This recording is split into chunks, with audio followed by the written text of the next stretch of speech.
Hi everybody, Ian Bremmer here, and a quick take to kick off your week. Lots going on. German elections probably the most important, though everything around Europe and Russia and Ukraine and the United States kind of dominating the headlines right now. Germany went pretty much the way we all expected. The polls have been very, very steady over the course of the past couple of months. The big question was whether or not you could have a two-party or a three-party coalition. That really depended on whether or not parties that were small would get over the 5% hurdle that allows them representation in Germany's parliament, in which case it would be harder to put together a government. You'd need three parties, or whether they would stay out. The latter turned out to be the case. Didn't find that out until 3 a.m. in Germany. Very unusual how close in that regard the election was for those smaller parties. And that means you're going to get a grand coalition, a two-party coalition, center-right and center-left. They don't agree on a lot of policies. It is hard to get good outcomes politically from that kind of a coalition, but it's not unusual in Germany. The other big news, the Alternatives for Deutschland performing about as well as they were expected to over the course of the past couple months. They came in a solid second. They won across former East Germany, and they got single digits across former West Germany. But that's better than they performed last time around, even though their popularity has been high for a while now. Certainly, if you think about their trajectory over the some 12 years since they were founded, this is now a party that has a solid shot of being number one in 2029, next German elections, especially if the Germans are unable to turn their economy around. Though on migration, most of the German political spectrum has aligned with where AfD more or less is, just as we've seen across many countries in Europe, like in Italy and like in the UK and France and elsewhere. Okay, so that's the near-term outcome. Still, a grand coalition is going to have a hard time spending a huge amount of money on defense or on Ukraine aid or on German growth. And there is some urgency in seeing if you can at least pass more German defense spending outside of their hard, fast debt break, while the present Scholz-led three-party coalition is in place. Why? Because there is a constitutional majority blocking capacity among the hard left and hard right parties, Der Link and the AfD in Germany, which means that unless you get one of them on your side, you're not going to be able to do that spending. So the big takeaway here is Germany is probably going to have a really hard time really stepping up as a leader on doing far more in Europe for Europe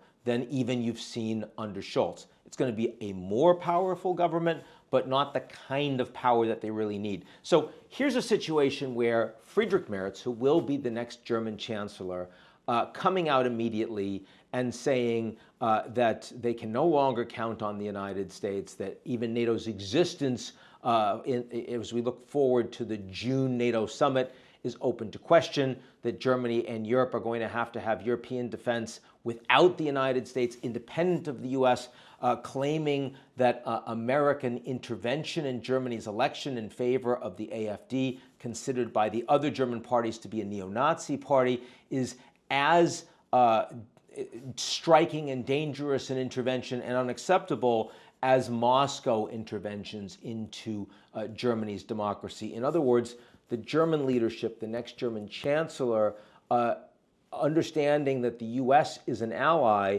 believes that Trump and his administration is an adversary, is an enemy. And that is a truly shocking thing to hear from the incoming German government. Having said all of that, saying it is one thing, taking action to ensure that the Europeans are capable of defending themselves is quite another, and they're nowhere remotely close to that.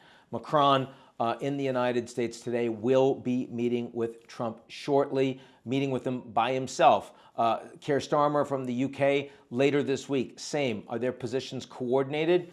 More than they have been, but can they do enough? Can they put enough on the table in terms of financing, in terms of boots on the ground in Ukraine, absent an American backstop? No, they can't.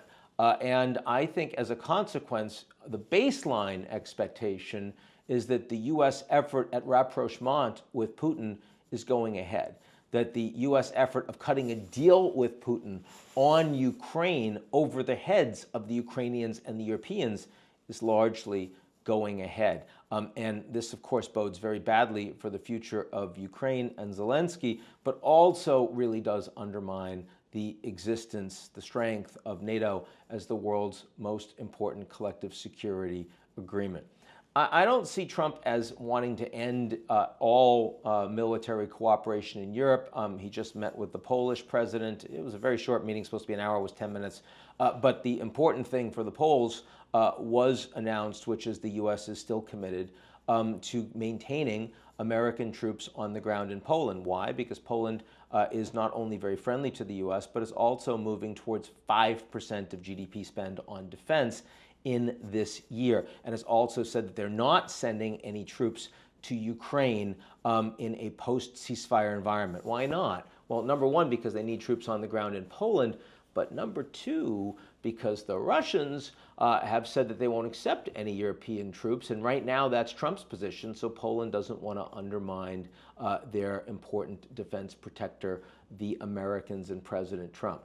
All of this is to say that there's probably going to be more division inside Europe as a consequence of these policies that Trump is putting forward. It's going to be very hard for him to maintain strong unity of Europe, even as they are facing more existential challenges economically, in terms of their competitiveness, their growth, and most importantly, in terms of their national security. So that's where we are right now. Enormous amount of news coming down the pike this week. Haven't even talked about the latest on Israel and Gaza and China and everything else. But, you know, if this is the big news, might as well cover it. Talk to you all real soon.